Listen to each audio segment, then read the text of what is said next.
Welcome. Welcome to our deepening journey into Lent. And on this journey, we're going to the town called Nain. From Luke chapter 7, 11 to 17.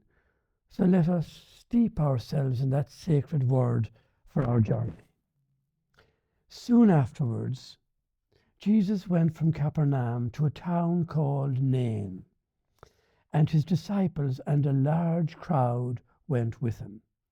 As he approached the gate of the town, a man who had died was being carried out.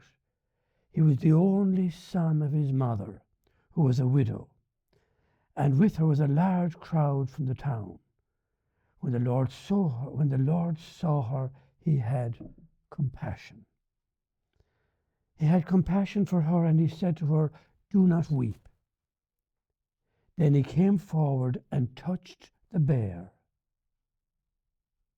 And the bearer stood still. And he said, "Young man, I say to you, rise." The dead man sat up and began to speak, and Jesus gave him to his mother. Fear seized all of them. They glorified God, saying, "A great prophet has risen among us, and God has looked favorably on his people." This word about him spread throughout the Judea and the countryside. So we're seeing this extraordinary episode on our journey with Jesus.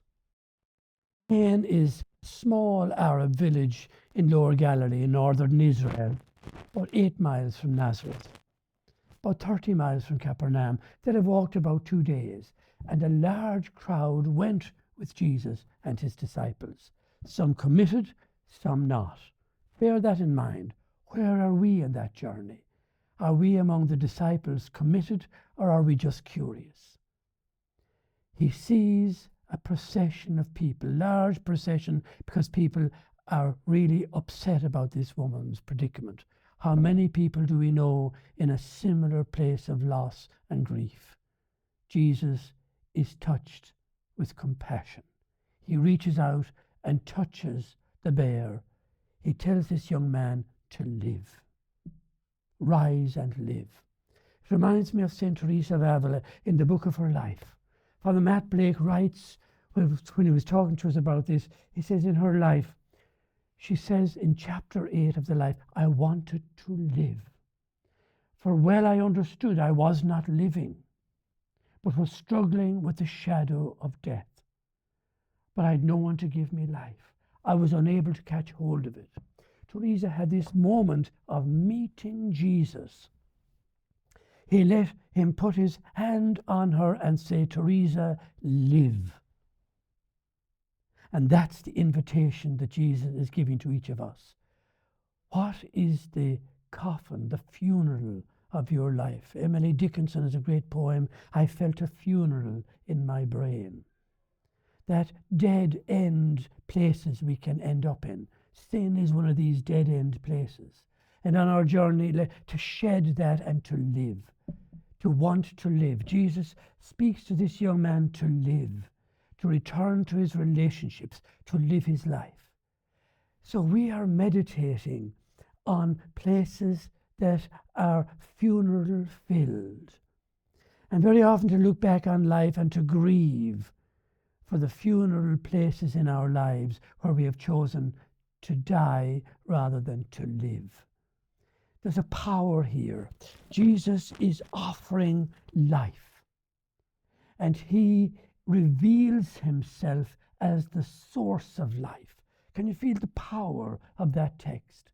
Where this grief-stricken group, this dear woman, the loss of her only son, a big crowd had gathered, had traveled 2 days with Jesus, with his disciples. And now they see Jesus manifesting his power over life and death. And it isn't just a miracle in a magical sense that should preoccupy us, but the revelation that Jesus is the one who is the source of life. He is the giver of life, the source of life. So why should we seek anywhere for life but in him? Why should we be seeking into such distracted places as we waste our lives, looking in the next field, looking over the hill to where the grass is greener, seeking novelty in other places, instead of resting solidly where we're planted, solidly where our life is now? Where is your life? What is the context of your life? What are the essential relationships of your life that you may be negative and dismissing, or just running down? Awake, rise, recognize that wherever you are, whatever you're doing, that is the best place to be. And Jesus is inviting you and calling you to rise and live on this great journey of Lent. Let us hear the call of Jesus to live. And he is offering us himself. If we become his disciples, he will show us the way, the truth, and the life. Thank you for joining us and continuing with us on this journey to Easter, this journey into Lent, into the deeper mystery of Jesus, where he reveals himself as a source of life. Amen.